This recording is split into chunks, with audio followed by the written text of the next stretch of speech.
What is up, guys? Today we're going to talk about what it's like detoxing from heroin in prison.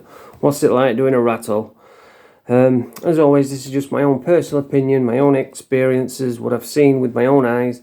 We don't tell lies on this channel. I'll leave that to Brian Cockrell. So, let's get into it. Now, a heroin detox will start in the police cells. My advice for going to the police cells, if you're going to hand yourself in, or if you're out committing crime, which I strongly recommend that you don't do. We don't live in a perfect world, so if you are out there committing crime, don't get arrested on a Friday. Never get arrested on a Friday, because if you miss that Saturday morning court, then you're there till Monday. There's no courts on a Sunday, so you have to sit in that cell from Friday night, miss court Saturday, there's no court Sunday, you're there till Monday. And that 3 days, if you're detoxing from heroin, feels like a week, because you can't sleep. That's the worst part, in my opinion, is not being able to sleep, because you're suffering all day and you're suffering all night, so it's twice as long. See, the best thing to do when you're in the cells is go to sleep, and it goes by faster. So long as there's no knobheads in there banging the doors or screaming and shouting, the best thing you can do is just go to sleep. And anyway, you'll be sat in the cell, you have your interview, your police interview, like, I don't know, a couple hours later. The thing that always annoys me when you go to the police cells is the coppers, when they say, "Oh, come on in, we're just going to pop you down for 5 minutes." You just feel like, fucking, I'm not going to be in there for 5 minutes. I'm going to be in there for fucking at least 10, 12 hours. Maybe even, if you remand me, 3-4 days. So don't be coming with that, "We're just going to pop you down for 5 minutes" bullshit. But anyway, yeah, the cells are horrible. I remember, I don't know what they're like now. I think they've all been done out. I've not been locked up for a while. But when I was doing time, they were disgusting. They were cold, miserable. The floor were like a black, sticky tar. The walls were covered in snot and piss and blood, and it was just disgusting. There was all writing on the walls, and horrible, cold, miserable place. And when you're detoxing, it's just 100 times worse. The best thing you can do is ask for plenty of hot chocolate and get yourself some blankets. There's no point getting a book or a newspaper, because when you detox, well, my own personal opinion, I can't do out when I'm detoxing. I can't concentrate. You can't keep still. You're constantly twitching and moving. It's horrible. But anyway, the best thing to do is just get your head down and be quiet, because if you start playing up, you start banging on the doors, the police officers will just use it against you. There's many times when I've gone there with an attitude, thinking, fuck the system and all this crap, and they just keep you there longer. They just, if you start banging on doors, they'll just take you around corner and put you in a padded cell thing, and there's no winners. So you might as well just be polite, be courteous. You don't have to kiss their ass. Just be polite and just say, yeah, no. And then if you do that, they'll probably, well, I won't say try and get you through quicker, but they won't be against you, if you know what I mean, and keep you there longer. Because there's so many times when I've been locked up and they know I'm detoxing from heroin, and so they just, because I've been a cunt, they'll keep me in there longer, and they'll do things like, I remember once when they dragged me in for some sort of commercial burglary, and because I went not guilty and denied it all, they kept going to my mum's house and my dad's house and turning the house upside down, and then they'd come back and get an extension and say, "Oh yeah, we found this black coat."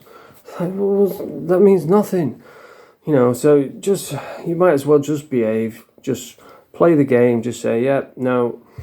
And that's the best way to be. The less time you are in there, the better. But anyway, you'll be doing your detox, and then you'll have your police interview, and then you'll get remanded. They'll take you up to the desk and say, "Right, we're remanding you because you've committed crime on bail," or whatever. And then back in the cell, and they'll say it again, "We're just going to pop you down." So, fuck off. But and then they'll keep you in the cell for the next available court, which will be next morning, or like I say, if it's a Saturday, then you're going to be there till Monday.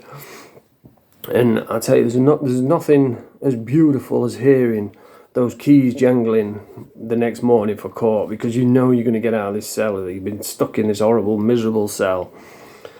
And then you can hear the keys jingling of the group 4 or whoever it is who's taking you.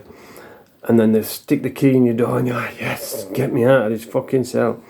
And in Doncaster, what they used to do is they'll come and they'll take you underneath the police cells, like in a tunnel underneath the police cells, and put you in a holding cell. I think that they're all separate now. You're segregated on your own. But back when I was getting in trouble, they would put you all in one room together. And it was like one flew over the cuckoo's nest. I mean, everybody would just be... Because there was a real bad epidemic, heroin epidemic back then. And everybody was just detoxing, you know. Everybody who'd been in the cells all weekend come up and they put you all in the room together, and everyone's just dying and nobody slept. Everyone's miserable. And oh, it's horrible. But back then, the group 4 would like chuck a pack of fags in for everyone, or, you know, if somebody got out, they would leave a packet of tobacco for people in the cells. You know, I'd done it loads of times, left a couple packs of cigarettes or tobacco and say, here, give that to the lads. So at least you could have a smoke back then. But I think they've banned all that now. And coffee, you know, as soon as you get over there, you've been there so many times, they all do me. They say, oh, back again, Ian, you want a coffee? That's why I hate being called Ian now, because it's associated with prison guards, you know, and authoritative figures. So whenever anyone calls me Ian, I just cringe inside. But yeah, they give you a coffee, and you just sit there and wait for your solicitor to come.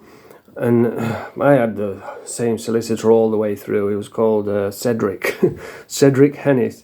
And he was a good solicitor, to be fair. He would come in, he'd give me some cigs, and he'd say, well, you know the dance. The prosecution are going to oppose bail. You're probably going to get locked up. I'll do what I can. And I'm like, yeah, cheers, mate. Sign a bit of paperwork. And then they'd put you back in, and then you'd have to wait for the courts. I remember once I had a different solicitor this one time, and it was a woman called, I can't remember her name, from, fucking hell, what was her name? It was a woman solicitor from Atibauer and Jones, Cheryl Summit. And I was waiting, and she came down to see me, and then she says, right, we'll get you up when we can, and then it's gone dinner time. I'm like, what the fuck's happening here? The prison bus has come and took them away, and it's tea time. It's like 5 o'clock, and she comes down, she says, oh, Ian, sorry, I forgot you were here. You're going to have to go back over to the cells for the night and come back up tomorrow. I'm like, you what? I couldn't believe it. I was fucking fuming. I've never had her since. People say she's good, but I say she's fucking shit. I don't know if she's still doing it. But, yeah, the solicitor will come down and see, and then you've just got to wait for a phone call. You can hear the phone ringing, and you'll hear the group 4 say, oh, do you want Paddy? Right. And then they say, Paddy, come on, you're going up. And then you go up, and you get this sinking feeling, you know, even if you know you're getting remanded or there's a chance you're going to get out, no matter how many times you go before the judge, you still get that sinking feeling, that feeling of dread, you know. And you go up there and it's all very serious, it's all quiet, and everybody's sat properly and dressed up, and you can smell the perfume and the aftershave, and you're sat there fucking rattling, dying, fucking scruffy as out, hair's a mess, skinny as a bloody biathlon, and you just sat there thinking, oh man, I do not want to do this. You always need a crap as well just before you're going to go up, and then you'll talk to the bench. They'll say, right, you're up for this, you're up for that. Prosecutor will say, yep, he's got an extensive record, blah blah blah.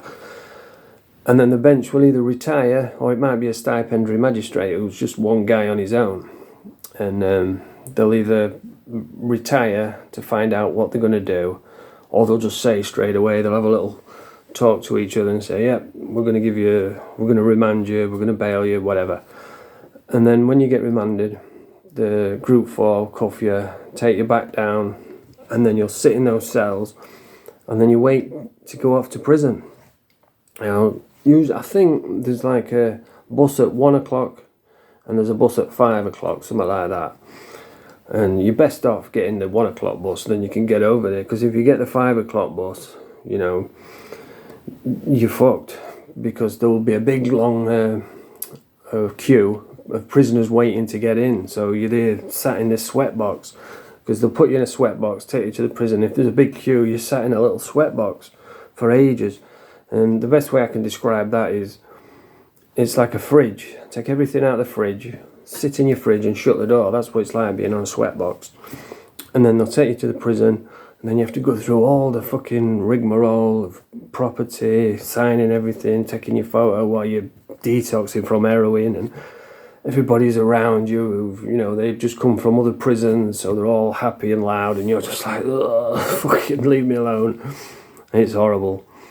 And then they'll set you up onto your cell, up onto your wing, and then they'll put you in a cell. And the last time I got locked up, you used to have a little telly, flat screen, little, you know, only a tiny little thing. You had a travel kettle, and they just started putting phones in the cell, like little crappy house phone things. And yeah, that's it. And then you sat in your cell, you've got a detox, you've got to go through probably like a month of I'd say like 2 or 3 weeks, no sleeping. And then you'll start getting a little bit better each day. But your sleep comes back gradually, you know. You'd think after being awake for like a week solid that you'd just crash and you'd be unconscious for a few days, but it doesn't work like that. You slowly start getting a little bit of sleep back, you know, like you'll get 10 minutes one night, and then next night you might get 15 minutes, and then you'll start feeling a little bit hungry, and then you'll start getting better from there. But anyway, that's what it's like doing a detox. That's what you have to go through. So if that sounds great, if that sounds like fun to you, then go out, commit some crime, do some drugs, and you'll be in the same boat that I was in. If you enjoyed this video, press the thumbs up, subscribe to the channel. Nerf de pap.